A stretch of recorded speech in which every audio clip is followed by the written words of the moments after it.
Welcome into the Wiltfong Whiparound with Steve Wiltfong. Today's Thursday, January 23rd, and I am your host, Josh Newberg, and we are officially in the off season, so embrace it. Let's get ready for 2025, and why not start with recruiting? And I got the best insider in the entire business with us, Steve Wiltfong, so all you guys really got to do is sit back for the next 20, 30 minutes and get caught up on all things recruiting. And there's a lot to cover today. So before we get into it, you guys do me a favor and hit subscribe to the On3 Recruits channel. If you guys watched any of our videos in 2024, then what are you doing? Get subscribed, jump on board for 2025.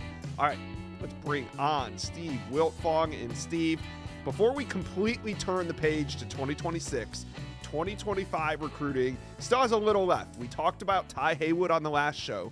So today we're going to talk Zahir Mathis. He remains uncommitted, unsigned, 6'5", 230-pound edge, number 17 edge in the country, top 150 overall. And he's got some action in January, coming off big visit to FSU, and he was supposed to be at UCLA last weekend. So, Steve, what is the latest right now on Zahir Mathis after those visits?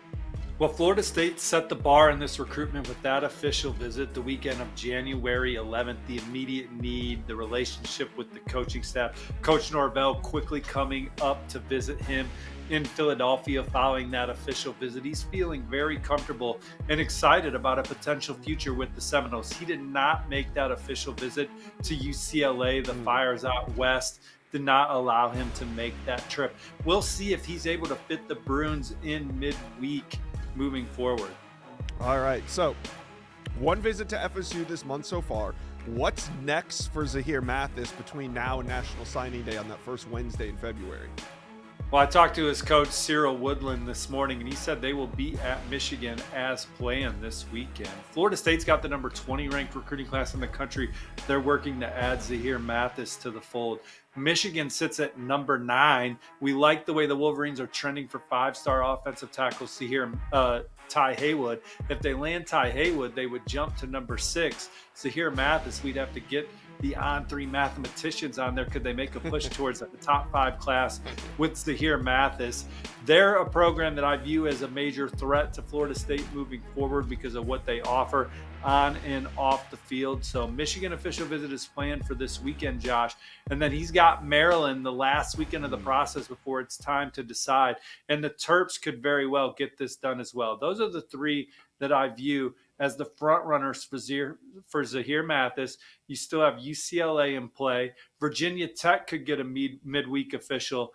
And then Coach Woodland also said that James Franklin from Penn State is expected by the school. So if the Nittany Lions turn it up for Zahir Mathis, I would watch out for them as well. He visited Penn State during the fall, and when he was committed to Ohio State, Penn State was viewed as the biggest threat. Now I view Florida State as the leader, Michigan and Maryland the biggest threats to the Seminoles. If Penn State turns it up a notch down the stretch here, I would keep a keen eye on the Nittany Lions as well. So after that decommitment from Ohio State, it seems like we got another battle. FSU and Michigan really locking horns in January over Ty Haywood, now Zahir Mathis. Have you put in a prediction yet for Zahir Mathis? No, but if I was putting one in today, it would be for Florida State. But the visits coming up to Michigan and Maryland are giving me pause, so I don't want to be in for Florida State today, be in for Michigan on Sunday, watch the Terps get it done the following weekend, and rock with Maryland. You know, I don't mind doing that, but sometimes the readers will give you a lot of shit for that, Josh. They will. But, hey, they are the real recruiting experts, so let's ask them. You guys, in the comments section below, where do you think, if you had a pick right now, where do you think Zahir Mathis would be ending up? Let us know. Comment section below. Let's talk a little Tennessee recruiting as the Vols currently sit at number 6 in the 2026 rankings, but they're pushing for top 5, maybe top 3. And we got a big recruiting weekend out in Knoxville, Steve. But first, they also had a big weekend last weekend. You got any intel out of Knoxville last weekend? Yeah, absolutely. Talked to a lot of the prospects that visited Tennessee over the weekend, a lot of their most coveted recruits in the 2026 class. Josh Heupel and company gearing up for a second straight top 10 class. But as you said, with some of these guys that they're hosting, perhaps they push into the top 5. I logged an on-3 RPM in favor of the checkered orange for one of their favorite second-level defenders, Braden Rouse, out of Marietta Kell. He's 6'3", 208 pounds. He's a two-way standout on the prep level, had 111 tackles as a junior, 15 behind the line of scrimmage, 6 passes defended, an interception, and a fumble recovered. Also a natural football player when the ball is in the air, nearly 400 yards receiving and 8 scores, just one of the Peach State's best players. He was at Tennessee again over the weekend. I think the Vols lead. Clemson is the competition for Braden Rouse, but talking to him, I felt good enough to put in a prediction for Tennessee. Another 4-star linebacker that Tennessee is in a good spot for is TJ White, an on 300 recruit out of Jackson, Mississippi, Jackson Academy. He talked about the great communication he's having with the program. They're recruiting him as hard as anybody. Then you have on 300 running back Jonas Walton, the number 4 running back in the country per the on 3 player rankings. He was back on campus with his younger brother Jace, who was offered by Tennessee, and the family, they love it. They love the communication, the offense, the way that they've recruited on the offensive line, where Tennessee's at as a program. He is considering the top programs in the SEC. Tennessee is right there near the top of the Walton brothers list. A few more big names that were on campus, Josh. None bigger than Rodney Dunham. He's the number 3 edge rusher in the country, also a talented baseball player. He's been to Tennessee several times. I view them as one of his favorites alongside the likes of South Carolina, Notre Dame. We'll see where the in-state schools from North Carolina stand with Rodney Dunham, but we know Tennessee is in great standing. The number 7 safety in the country, Jordan Smith from Houston County in Georgia, he was back on campus. He loves the scheme, the way Tim Banks, defensive coordinator, dials it up. It was another great visit to Tennessee. They're certainly near the top of his list as well. And then Cam Johnson, he's a defensive lineman for Muscle Shoals in Alabama. I think Tennessee is setting the pace in his recruitment right now. He's getting closer with Coach Garner, Coach Banks. He had a great visit to Tennessee. The Vols had some of their commits back on campus. It was a good time in Knoxville this past weekend. I think some of these guys are a good bet to end up in the fold down the road. Great work there, Steve. Now, it doesn't stop because Josh Heupel is back at it again. There's going to be even more recruits in Knoxville this weekend. Talk to Tennessee fans. Who should they be fired up about? Well, let's start with 2 guys that I think Tennessee leads for coming into the weekend. You have on 300 linebacker Rodney Colton Jr., who recently backed off his pledge to South Carolina. He visited Tennessee numerous times during the fall. I think it's Tennessee setting the pace for the 4-star recruit. Then you have on 3's number 3 ranked receiver Joel Wyatt, who's from in-state. He's also high on Ole Miss, Auburn, Vanderbilt, but Tennessee, in my opinion, is out in front for Joel Wyatt, who I got a chance to see over the weekend at the Battle South Florida 7-on-7 event. He was there with the MPA team. Another prospect that Tennessee's in a good spot this weekend, Josh, is on 300 defensive lineman Keyshawn Standstill. He'll be back on campus. Indianapolis product JJ Fintz. He's a defensive line recruit that has Tennessee near the top of his list with the likes of Michigan, Notre Dame, Oklahoma, Ohio State, to name a few. On 300 cornerback Caden Harris is expected at Tennessee this weekend. A few coveted offensive linemen and Grant Weiss and Emmanuel Tucker will be there. And then 2 of the top running backs in the country, Jonathan Hatton, who I currently have as a Texas A&M lean, and then Carson Baker from the Peach State, who was at Georgia last weekend, also expected in Knoxville. All right, Tennessee fans, a huge weekend on deck. Do you think there's going to be any commits? Tell us. Let us know. Comment section below. Who do you think could commit to Tennessee this weekend? Let's talk Auburn recruiting, because we're here talking big weekends, and nobody, and I mean nobody, is doing it bigger than Auburn this weekend. 3 on-3 industry 5-stars are going to be out on the plains. Emmanuel Iheanacho, Zion Ely, Tristan Keys. We're going to break it all down with the great Steve Wiltfong. Bring in Steve here. All right, let's get into it. Those 3 big names, Iheanacho, Zion Ely, Tristan Keys, they're going to be in at Auburn this weekend. Steve, how big is this weekend for Hugh Freeze and his staff? It's a tone-setting weekend for the 2026 class for Auburn. They sit at number 3 early in the on-3 recruiting standings. When I went and visited Auburn during the season early in the fall, Hugh Freeze pointed towards what the ingredients are to be a championship-level program. And he said you need 3 top 10 recruiting classes to be there. And they've done it 2 years in a row. This 2026 class tracking to be a third straight top 10 class. They've been doing a fabulous job in the portal, sit at number 2, I believe, in the on-3 transfer portal standing. So there's a lot of influx of talent, and they want to keep it rolling in this 2026 class. You have Manny Iannaccio visiting this weekend, and his recruitment is still in the infancy stages in my mind. He's been to Texas A&M and Florida this month already. Oregon and Georgia were setting the pace coming into the new year in this recruitment, but programs like Auburn, Alabama, and Tennessee, he's had great intrigue in, and Auburn gets a chance to showcase their program this weekend to maybe the most coveted recruit in the class. Then you have Zion Ely. He is committed to Maryland, a little bit of a surprising commitment to the Terps. He is coming down to Auburn, and Auburn's been a bit of a pipeline from St. Francis High School there in Baltimore. They have 3 players signed to Auburn in this 2025 class. Zion Ely and blue chip safety Jaira Edwards from St. Francis visiting Auburn this weekend. Auburn is a program that I would keep an eye on moving forward with Zion Ely, and then they're one of the front runners for sure with Jaira Edwards. And then Tristan Keys, one of the most coveted receivers in the country.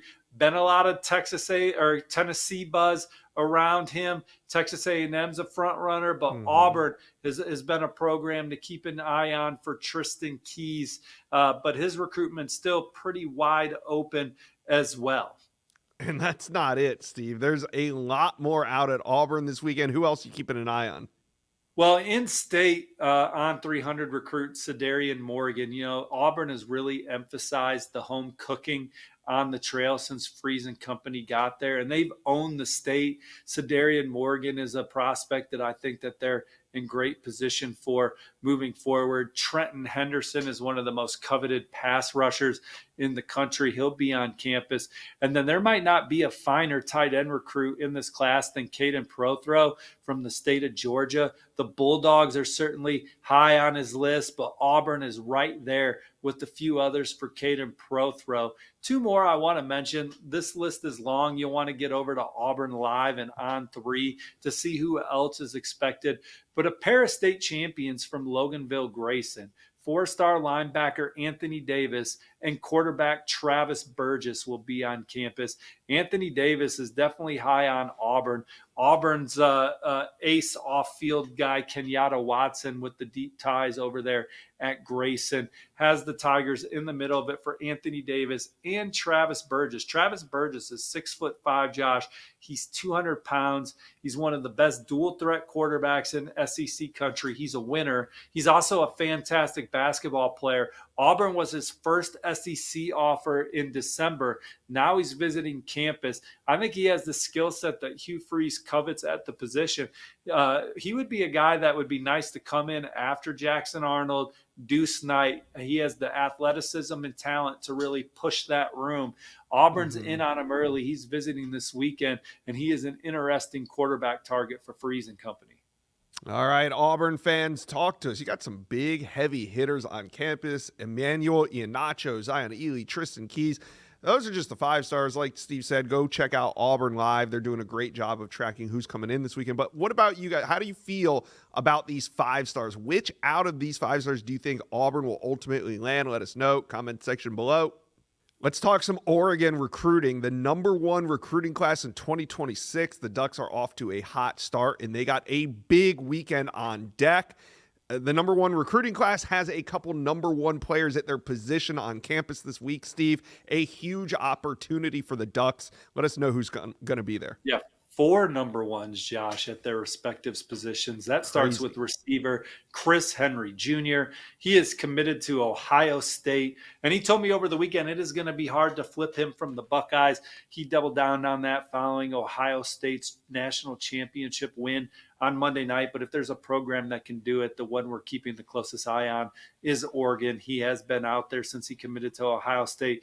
Love Junior Adams, the offense, the culture, the level of football that Oregon is playing at right now. So Oregon is certainly in the thick of it for Chris Henry Jr. You have the number one linebacker in the country, Tyler Atkinson from Loganville Grayson. He is going out to Oregon this weekend.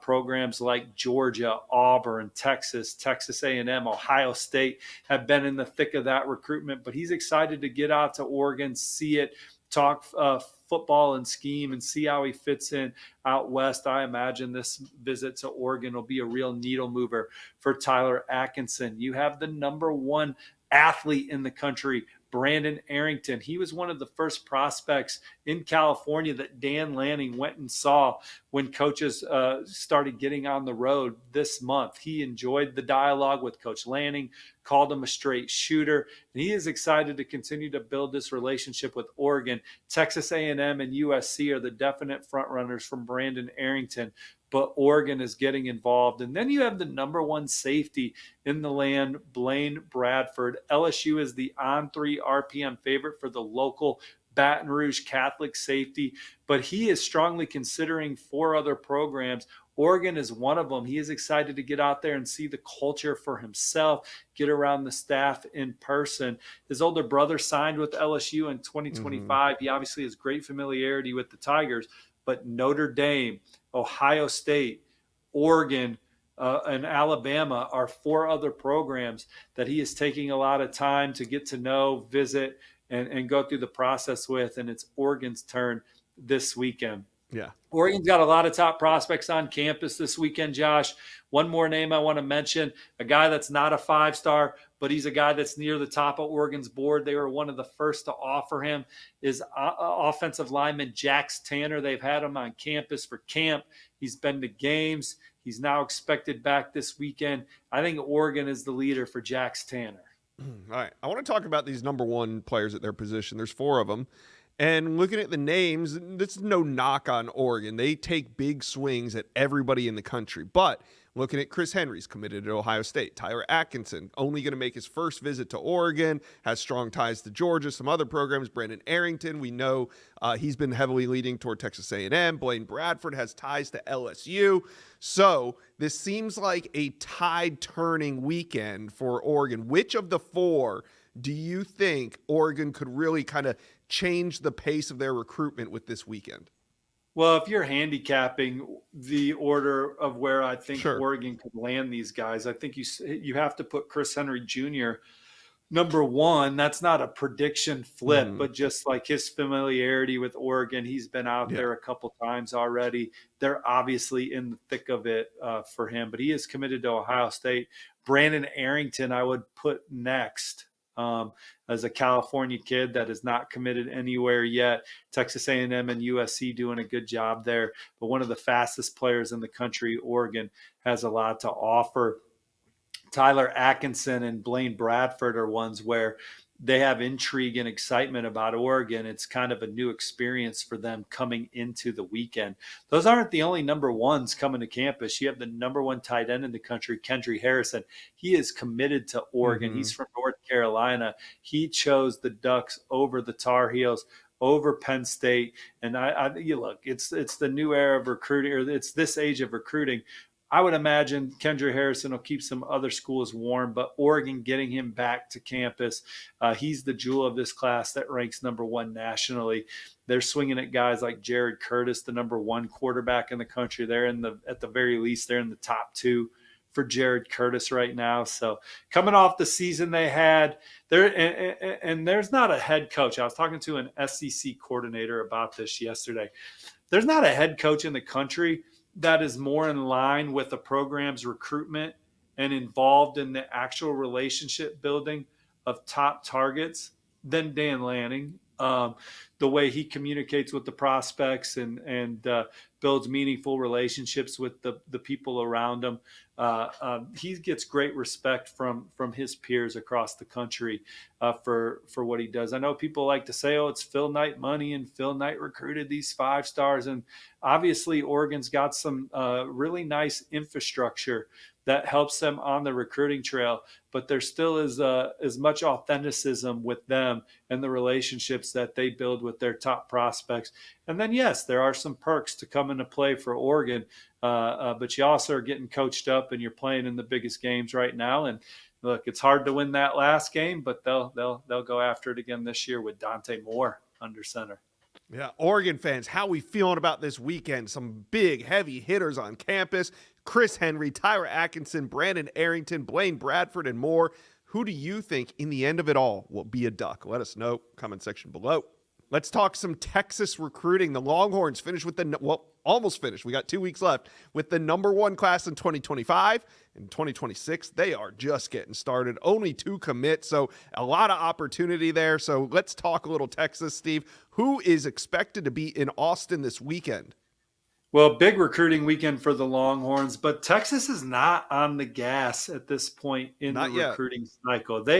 Steve Sarkisian and company, look, if you want to come, if you're ready to get married, they will take your commitment. But if you want to go through the process, you want to date a little bit, they want you to do that before you commit to Texas so they don't have to go through a second process with you later. Diabell is visiting this weekend. He is a quarterback commit to the Longhorns. Now, they are excited about getting quarterbacks in the fold early because you can build your recruiting classes around them. And Diabell was able to take a lot of visits to a lot of his top schools.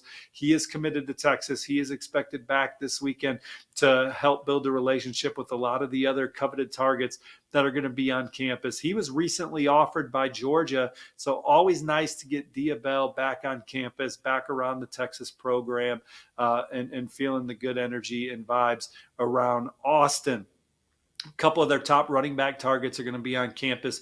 Javian Osborne, who's fresh off a terrific junior day visit to Georgia. He also has Michigan near the top of his list. Michigan and Texas have been viewed as the front runners. Javian Osborne was debating a visit to Notre Dame or Texas for this weekend. He picks Texas. He's been a regular in Austin. That's a good thing for the Burnt Orange. KJ Edwards is another 4-star in-state back. There's going to be a lot of Texas A&M recruiting battles this cycle. That is one of them. So is Jermaine Bishop Jr., NFL legacy recruit that was recently at Texas A&M. Now he's back at Texas. That's one that both those programs absolutely covet. A few other names to kind of keep an eye on for this weekend. High profile. You got 2 of the top receivers in the land, Jalen Lott and Jabari Mack. Mack was at A&M last weekend, now at Texas this weekend. A few defensive linemen to keep an eye on, Jamie Winfield, Jamarian Carlton. Those are guys that are high on Texas. And then I may butcher the name a little bit, Yaya God. We think Texas is the leader for him at this point in his process. Then you have 2 offensive linemen that Texas is at or near the top of the list, Josh. That's Felix Ojo and Zayden Krempin. So, again, Texas setting the foundation for what will ultimately be one of the top recruiting classes in the country. We've seen Steve Sarkisian and company in the top 5 more often than not since he's come to Austin. They have just the 2 commits now with Chris Stewart, the receiver, committed alongside Diabell. But these junior days will start setting the foundation. They'll start to get to know the guys, how they're wired, who they want to bring in, and then eventually start hitting the gas on these guys in the heart of summer. And that'll do it for today's episode of the Wiltfong Whiparound. Thanks for tuning in. Please hit like and subscribe to the On3 Recruits page so you are up to date on the best recruiting information on YouTube. We will be back on Monday to break down some of these big visits that happened over the weekend and every other piece of big recruiting news in between. Have a great weekend, and we will see you on Monday.